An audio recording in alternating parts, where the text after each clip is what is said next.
सस्ता आटा क्या महंगा हुआ। टोबा टेक्सिंग में रोटी की कीमत में इजाफा कर दिया गया। सस्ती रोटी के हसूल के लिए शहरी ख्वार होने लगे। होटल मालिकान का कहना है महंगाई की वजह से कारोबार ठप होकर रह गया है। इसी बारे में मजीद जान लेते हैं उसामा यासीन से। जी उसामा, बताइएगा क्या शिकायत सामने आ रही हैं। हाँ जी बिल्कुल, मैं इस वक्त टोबा टेक्सिंग के निजी होटल पर मौजूद हूँ। महंगाई बहुत ज़्यादा हो चुका है जिसकी वजह से शहरी परेशान है। सस्ती रोटी का हसूल शहरी के लिए बहुत मुश्किल हो चुका है। मेरे साथ एक शहरी मौजूद है, होटल पर मौजूद है, उनसे बात कर लेते हैं। जी सर, बताइएगा कि महंगाई की वजह से रोटी जो महंगी होगी इस पर आप क्या कहना चाहते हैं? जी सर, पहले 10 रुपए की रोटी थी तो तब भी लेते थे, अब 12 रुपए रोटी हो गई है। तो हमारा रिलीव है जे कम करें, इसकी कीमतें कम करें। हम बहुत गरीब आदमी हैं तो हमारे से ले नहीं जाती, तो बराए मेहरबानी हमारा ख्याल करें हुकूमत। तो इसके लिए कहते हैं कि रोटी सस्ती कीजिए। हाँ जी बिल्कुल, शहरियों का कहना है कि हम गरीब लोग हैं, मेहनत मजदूरी करके रोटी का हसूल बनाते हैं, तो रोटी सस्ती कीजिए। मेरे साथ होटल के ऑनर भी मौजूद है, उनसे बात कर लेते हैं। जी सर, बताइएगा कि रोटी महंगी की है आपने, किस वजह से की और क्या कहना चाहते हैं? अस्सलाम वालेकुम जी। ਭਾਜੀ ਰੋਟੀ ਇਸ ਕਰਕੇ ਮਹਿੰਗੀ ਕੀਤੀ ਹੈ ਕਿ ਸਾਨੂੰ 1600 ਰੁਪਏ ਦੀ ਥੈਲੀ 15 ਕਿਲੋ ਵਾਲੀ ਮਿਲ ਰਹੀ ਆ। ਸਿਲੰਡਰ ਸਾਨੂੰ 3200 ਰੁਪਏ ਦਾ ਮਿਲ ਰਿਹਾ। ਛਾਪਰ ਜਿਹੜੇ ਆ 400 ਰੁਪਏ ਦੇ ਕਰੀਬ ਸਾਨੂੰ ਮਿਲ ਰਿਹਾ। ਲੇਬਰ ਉਹ ਮਹਿੰਗੀ ਆ, ਘਰਾਂ ਦੇ ਅਖਰਾਜਾਤ ਨਹੀਂ ਪੂਰੇ ਹੋ ਰਹੇ। ਅੱਗੇ ਰਸ਼ ਲੱਗਿਆ ਹੁੰਦਾ ਸੀ ਰੋਟੀ ਖਾਣ ਵਾਲਿਆਂ ਦਾ। ਹੁਣ ਦੇਖੋ ਆ ਕੈਮਰਾਮੈਨ ਤੁਹਾਨੂੰ ਦਿਖਾ ਸਕਦਾ ਕਿ ਬਿਲਕੁਲ ਸਾਡੀ ਦੁਕਾਨ ਖਾਲੀ ਪਈ ਆ, ਗਾਹਕ ਕੋਈ ਨਹੀਂ ਹੈ। ਲੇਕਿਨ ਜਿਹੜਾ ਗਾਹਕ ਨੂੰ 100 ਰੁਪਏ ਦਾ ਸਾਲਣ ਕਹੀਦਾ, ਅਗਲਾ ਕਹਿੰਦਾ 30 ਰੁਪਏ ਦਾ ਦੇ ਦਿਓ। ਮਹਿੰਗਾਈ ਬਹੁਤ ਜ਼ਿਆਦਾ ਹੋ ਗਈ ਆ, ਸਾਡੇ ਵੱਸੋਂ ਬਾਹਰ ਹੋ ਗਈ ਗੱਲ। सरकारी मुलाजम सानू परेशान कर रहे आके भी तुसी रोटी क्यों इन्नी महंगी बेचते हैं, सानू आटा सस्ता नहीं मिल रहा। आटा सस्ता मिले साडा की जरूरत असी इन्नी रोटी महंगी बेचीए। रोटी इस करके साडा बहुत औखा होया असी परेशान। सर बताइएगा इस हवाले से कि आपका मुतालबा क्या है, हुकूमत से क्या कहना चाहते हैं? आटा सस्ता करें, मेहरबानी आटा सस्ता करें। आटा सस्ता होगा तो रोटी सस्ती होगी, आटा महंगा होगा तो रोटी महंगी होगी सर, मेहरबानी। हाँ जी बिल्कुल, महंगाई की वजह से शहरी परेशान नज़र आ रहे हैं। कारोबार कहते हैं कि ठप होकर रह गया। आगे इस वक्त हमारे होटल में रश लगा होता है, लेकिन महंगाई की वजह से आटा शहरी भी महंगा होने से रोटी की कीमत में भी इजाफा कर दिया गया। शुक्रिया उसामा अपडेट करने के लिए। महकमा एक्साइज एंड टैक्सेशन की जानिब से रवा माली साल में जायदादों पर आयद प्रॉपर्टी टैक्स में बेवा, यतीम, बच्चों और माजूर अफराद को राहत मिलेगी। रिटायर्ड सरकारी मुलाजमीन को भी एक कनाल की ज़ाती रिहाइश पर टैक्स से छूट होगी। इसी बारे में मजीद जान लेते हैं उमैर अजमत से। जी उमैर, बताइएगा। जी, महकमा excise taxation and narcotics control की जानिब से रवा माली साल के लिए जायदादों पर आयद प्रॉपर्टी टैक्स में छूट के हवाले से हिदायत जारी की गई हैं कि ऐसे वो तमाम अफराद जिनका घर एक कैटेगरी में नहीं आता और वो 5 मरले से कम है तो उस पर प्रॉपर्टी टैक्स का इतलाक नहीं होगा। इसी तरह ऐसी वो तमाम खवातीन जो कि बेवा हैं या मुतलका हैं तो उनके नाम पर जो प्रॉपर्टी होगी उसमें भी 12,160 रुपए। अपडेट करने के लिए अभी आपको बताएं, फैसलाबाद में इंसुलिन नायाब हो गई। हसीब शहीद कॉलोनी के जनरल अस्पताल में इंसुलिन की किल्लत पैदा हो गई। 2 महीनों से इंसुलिन गायब है। शुगर के मरीज अस्पताल के चक्कर काटने पर मजबूर हैं। अलाइड अस्पताल फैसलाबाद में जिंदगी बचाने वाली अद्वयात नायाब हैं। अमराज कल्ब वार्ड में मरीजों को मुश्किलात का सामना। आइसोपिटिन, एडोसिन और कार्डन इंजेक्शन नहीं, जिसके सबब मरीजों के जान बचाने की तिमाददारी इंजेक्शन प्राइवेट मेडिकल स्टोरों से खरीदने पर मजबूर हैं। तिमाददार कहते हैं कि प्राइवेट मेडिकल स्टोरों से खरीदने तक मरीजों की जान भी जा सकती है, इसलिए इंजेक्शन का वार्ड में होना जरूरी है। 300 350 400 शुगर है, मतलब आई दसी का सारा कुछ दसी का आगे नहीं कोई हजे आई नहीं जी, पिछों नहीं आई जी, पिछों नहीं आई है। 6 माह से इंसुलिन लेने की कोशिश कर रहा हूँ, नहीं मिल रही। दवाइयाँ मिल जाती हैं और जो ताकत की दवाई है वो भी अब स्टोर से लें, लेकिन इंसुलिन नहीं मिल रही। तर्जुमान अलाइड अस्पताल का कहना है कि दिल के मरीजों के लिए इंस्टीट्यूट ऑफ कार्डियोलॉजी अस्पताल बनाया हुआ है और ये इंजेक्शन FIC अस्पताल में मौजूद हैं और हम मरीजों को इंजेक्शन लगाकर FIC अस्पताल मुंतकिल कर देते हैं। हमारे हॉस्पिटल में बेसिकली जो इंसुलिन की सप्लाई वो लाहौर से होती है, तो उसकी वजह से वहाँ पे हमारा कैचमेंट एरिया बहुत ज़्यादा है, लेकिन सप्लाई उस हिसाब से हमारे पास नहीं आती, जिसकी वजह से यहाँ पे आए दिनों इंसुलिन की कमी रहती है। उसके अलावा भी हमारे पास जो CRC है, जो सेंट्रल रेट कंट्रैक्ट है, उसकी भी सप्लाई हमने उसके लिए भी अप्लाई किया, थोड़े दिनों में वो भी आ जाएगी। इस चीज़ को मद्देनजर रखते हुए कि आवाम को थोड़ा सा फैसिलिटेट किया जाए। डॉक्टर इमाद अयूब के मुताबिक मार्केट में मुतल्लिका इंजेक्शन भी नहीं। कैमरामैन कमर बूटा के साथ अज़ादार हुसैन, सिटी 41 फैसलाबाद। बात करें जंग की, तो जंग में मुकामी तौर पर अद्वियात की खरीदारी की मॉनिटरिंग के लिए खसूसी कमेटी तश्कील दे दी गई। कमेटी में जूनियर स्टाफ की नामजदगी के बायस मॉनिटरिंग का अमल मुतासर होने का खदशा बढ़ गया। खरीदारी का इख्तियार 19वें स्केल के अफसरान के पास, जबकि मॉनिटरिंग की जिम्मेदारी जूनियर फार्मासिस्ट के ज़ेर सरबराही कमेटी के सपुर्द कर दी गई। कमेटी में 2 मेडिकल टेक्नीशियन और 2 जूनियर क्लर्क भी नामजद होंगे। इसी पर बात करते हैं अवैस खान से। जी अवैस, बताइएगा कमेटी के तश्कील होने के हवाले से। बिल्कुल, primary and secondary health department की हिदायत पर महकमा सेहत की जानिब से जंग में मकामी तौर पर अद्वियात की खरीदारी को मॉनिटर करने और इस तमाम तर अमल को चैनलाइज करने के लिए खसूसी कमेटी तश्कील दी गई है। ताहम इस कमेटी को, जिसको मॉनिटरिंग के लिए जो है वो कायम किया गया था, इसमें जूनियर अफसरान की जो है वो नामजदगी के बाइस तमाम तर कमेटी जो है वो उसके गैर फाल होने का अंदेशा पैदा हो गया है। इस हवाले से अगर बात की जाए तो अद्वियात की खरीदारी का जो ट्राइंग एंड डिस्पर्सिंग ऑफिसर हैं वो 19वें और 18वें स्केल के जो है वो डॉक्टर्स हैं, जबकि जो कमेटी में मॉनिटरिंग के लिए चार्ज दिया गया है उसकी सरबराही जो है वो जूनियर फार्मासिस्ट के सपोर्ट की गई है, जबकि इस कमेटी में 2 जूनियर टेक्नीशियंस और 2 जूनियर क्लर्क्स जो हैं उनको भी नामजद किया गया है। सूरत हाल के बायस यकीनी तौर पर ये जूनियर अफसरान जो हैं वो सीनियर अफसरान की जानिब से की जाने वाली ख़रीदारी जो है उसको मॉनिटर नहीं कर सकते, उस पर निशानदेही उसकी मुमकिन नहीं कर सकते, और यही वजह है कि इस तमाम तर अमल के अंदर जो बुनियादी मकसद था कमेटी का वो बिल्कुल ख़त्म होकर रह गया है। इस इत्तेहाल के बारे में महकमा सेहत के मुताबिक जो कमेटी में नामजदगियों की मंजूरी साबिक डिप्टी कमिश्नर की जानिब से दी गई है।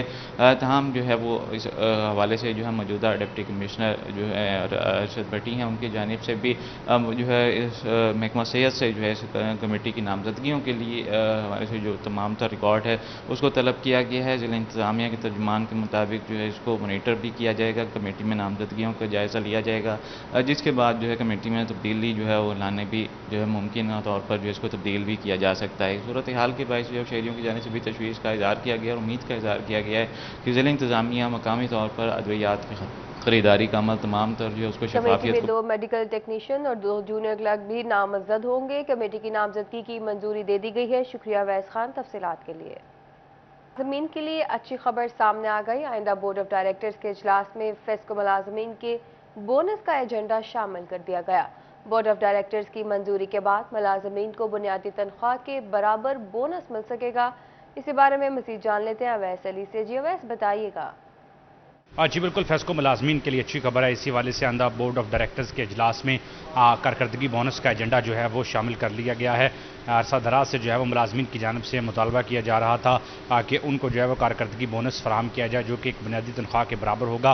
बिल आखिर जो है फेस्को बोर्ड ऑफ डायरेक्टर्स की जानिब से 27 सितंबर को जो इजलास मुनक़द किया जाएगा फेस्को हेडक्वार्टर में, उसमें मुलाजमीन के बोनस का एजेंडा शामिल कर लिया गया है। फेस्को काम का यही कहना है कि कारकर्दगी bonus FESCO board of directors की इजाज़त और मंजूरी के बाद मुलाजमीन को मिलेगा। बोर्ड ऑफ डायरेक्टर्स की इजाज़त के बाद तमाम तर मुलाजमीन को कारकर्दगी बोनस की रकम जो है वो फराहम की जाएगी और जो एक बुनियादी तनख्वाह के बराबर होगी। बोर्ड ऑफ डायरेक्टर्स की जानिब से 27 सितंबर के इजलास में मुलाजमीन को बोनस फराहम करने के हवाले से जो है वो एजेंडा पर गौर किया जाएगा और रकम की मुंतकली के हवाले से भी अहकाम जो हैं वो जारी किए जाएंगे ताकि मुलाजमीन जो अपने फ़राइज़ की अंजामदही बेहतरीन अंदाज में कर रहे हैं उनको जो है वो बोनस फराहम किया जा सके। मुल्क की बेशतर बिजली की तकसीम कार कंपनीज़ की जानिब से मुलाजमीन को कारकर्दगी बोनस फराहम किया गया है, मगर फेस्को में ताहाल मुलाजमीन जो हैं वो कारकर्दगी बोनस से महरूम है। बिलाखिर बोर्ड ऑफ डायरेक्टर्स की जानिब से 27 सितंबर को इजलास मुनक़द किया गया है, जिसके बाद जो है वो ये अपडेट करने के लिए।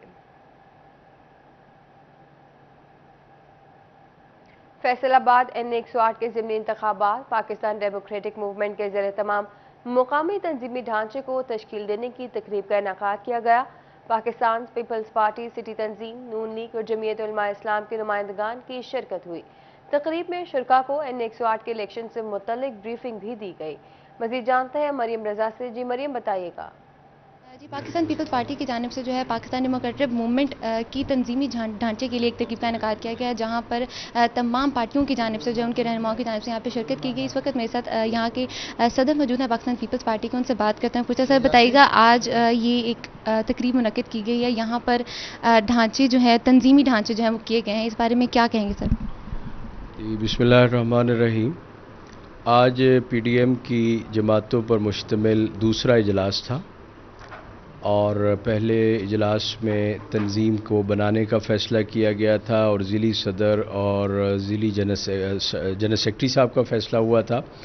आज का इजलास हमारे पाकिस्तान पीपल्स पार्टी के सदर राणा नईम दस्तगीर साहब की सरपरस्ती में हुआ और इसमें बाकायदा तमाम जमातों ने अपनी तंजीम मुकम्मल की है मशवरे के साथ, और फ़ैसला ये किया है कि फ़ौरी तौर पर PDM जो है NA 108 के अंदर जो इंतखाबी मार्का हमें दरपेश है उसमें सारी जमातें मुत्तफ़िक़ा तौर पर चौधरी आबिद अली शेर अली साहब की हिमायत का ऐलान करती है।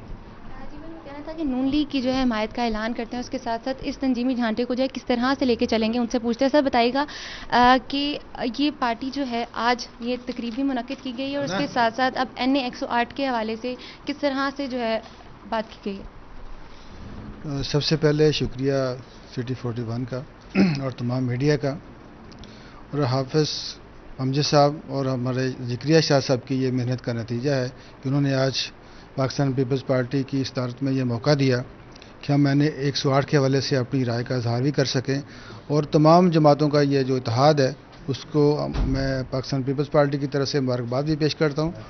और इंशाल्लाह NA 108 के हवाले से हमारी वर्किंग पहले से शुरू है। आज तो इसके अंदर एक हमने मुसम्मम इरादे के साथ फर्दर चलना है, लेकिन ये काम हम ऑलरेडी कर चुके हैं। हम यूनियन वाइज जा रहे हैं, दोस्तों से मिल रहे हैं, और उस इलेक्शन के हवाले से हमारी कैंपेन बड़े भरपूर तरीके से चल रही है, जिसकी निगरानी राना नईम दस्तगीर साहब कर रहे हैं, और हमारे तमाम कारकुन जाले इस इलेक्शन के हवाले से अपनी भरपूर तवानाइयों को रोज़गार ला रहे हैं।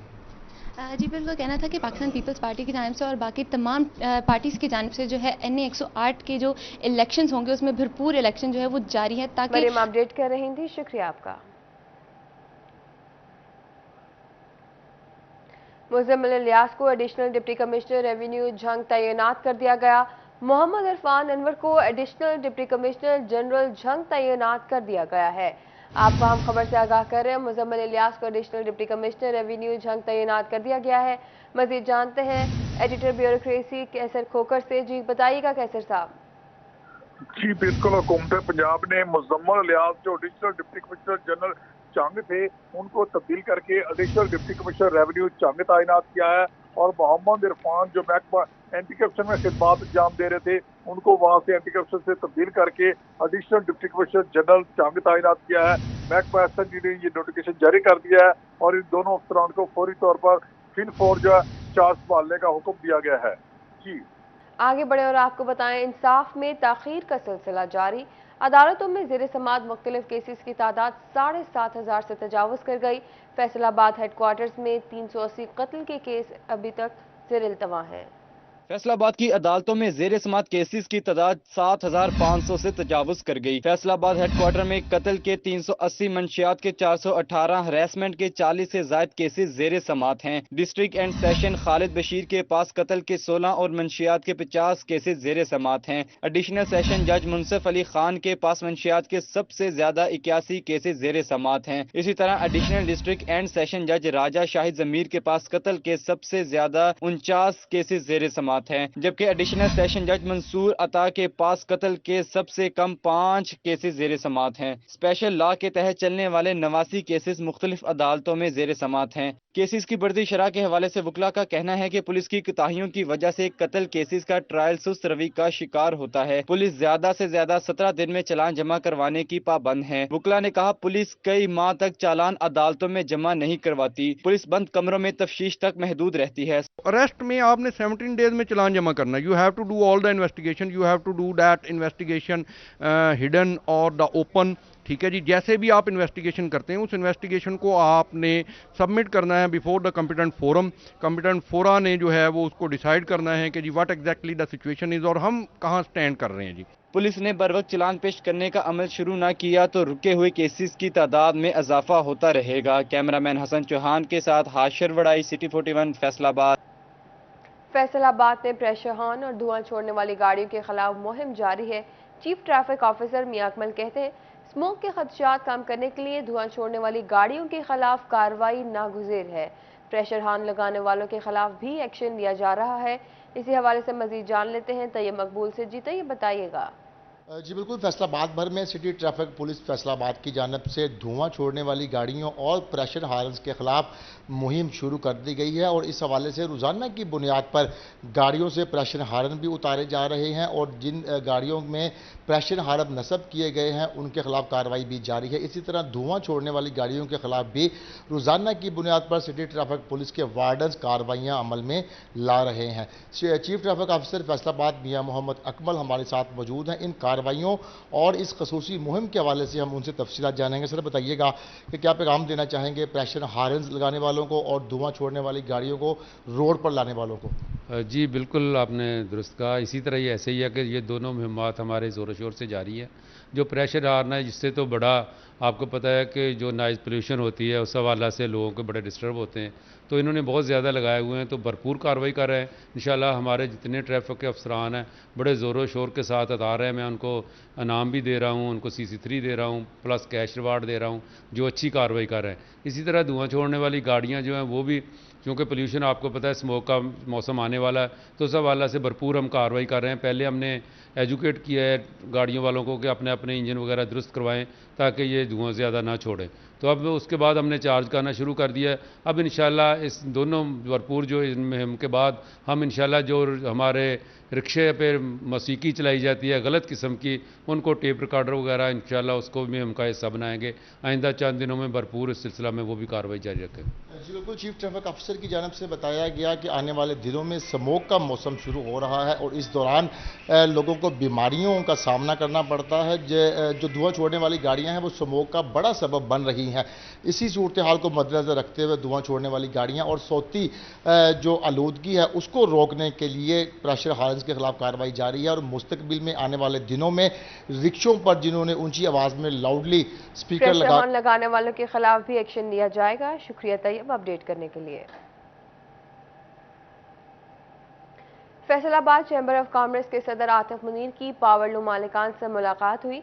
बढ़ते बिजली के बिलों पर ताजरों ने तशवीश का इजहार किया। कहते हैं आला हुकाम तक हमारी आवाज़ पहुंचाई जाए। मजीद जानते हैं शराज भट्ट से। जी शराज, बताइएगा क्या कहना है ताजरों का? Faisalabad chamber of commerce industry में सदर आतिफ मुनीर शेख के साथ मुलाकात की है कॉटन पावर लूम्स के मालिकान ने। इस मौके पर बिजली के भारी भरकम बिलों के अंदर जो इजाफे कर दिए गए हैं और ख़ास तौर पर जो FPA टैक्सेस, इजाफी टैक्सेस जो आयद किए गए हैं बिजली के बिलों के अंदर, वो इस महीने भी ताजरों को जो है वो मौसूल हुए, जिस पर फैसलाबाद से कॉटन पावर लूम्स एसोसिएशन की जानिब से मौक़िफ़ इख्तियार किया जा रहा है कि अगर हुकूमत ने बिजली के बिलों में कमी ना की, FPA टैक्सेस ख़त्म ना किए और हमारे मुतालबात पूरे ना किए, बिजली सस्ती ना की या हमें सब्सिडी ना दी, तो फिर अगले 10 दिन के अंदर जो है वो पावर लूमें बंद कर दी जाएंगी। और पावर लूमें बंद होने से ना सिर्फ मुल्क की मैशत को नुकसान होगा, रेवेन्यू जनरेशन नहीं होगी, कपड़े की प्रोडक्शन नहीं होगी, बल्कि इसके साथ साथ जो बड़े पैमाने पर मजदूर और दिहाड़ीदार तबका है वो बेरोजगार हो जाएगा। आतिफ मुनीर जो कि सदर है Faisalabad chamber of commerce industry की, उनकी जानिब से इस बात की यकीन दहानी करवाई गई कि वो ताजरों की, सनतकारों की और पावर लूम्स मालिकान की आवाज़ जो है वो ना सिर्फ अवाने बाले तक पहुंचाएंगे, फैसलों तक पहुंचाएंगे, बल्कि उनको हल कराने के लिए वे अपना कलीदी किरदार अदा करेंगे। इस मौके पर खादिम हुसैन मान जो कि एग्जीक्यूटिव मेंबर है Faisalabad chamber of commerce industry के, वो पावर लूम्स को भी रिप्रेजेंट कर रहे हैं। उन्होंने अपने मुतालबात चैम्बर ऑफ कॉमर्स इंडस्ट्री के सामने रखे, जिस पर सदर आतिफ मुनीर ने इस बात की यकीन दहानी करवाई है कि वो कम से कम बिलों के अंदर लगा हुआ FPA टैक्सेस जो है उसको खत्म करवाने के लिए और इंडस्ट्री को कमर्शियल जो सार्फिन है उनको तफसीलात के लिए। तहरीक इंसाफ चनियोट के वफ्द की इमरान खान से मुलाकात हुई। जिले सदर सईद जुल्फ़िकार अली शाह, जनरल सेक्रेटरी काज़िम आतिफ वफ्द में शामिल थे। मुलाकात में नायब सदर शेख दानिश वहरा भी शरीक हुए। चनियोट के सियासी मामलात के बारे में ब्रीफिंग दी गई। सैयद जुल्फ़िकार शाह का कहना है कि इमरान खान ने चनियोट में तंजीम साजी मुकम्मल करने पर सराहा। इमरान खान ने तमाम तंजीमी अहदेदारान को मुतहरिक होने की हिदायत भी की है। आपको बता रहे थे तहरीक इंसाफ चनियोट के वफ्द की इमरान खान से मुलाकात हुई। जिला सदर सैयद जुल्फ़िकार अली शाह, जनरल सेक्रेटरी काज़िम आतिफ वफ्द में शामिल थे। मुलाकात में नायब सदर शेख दानिश भी शरीक हुए।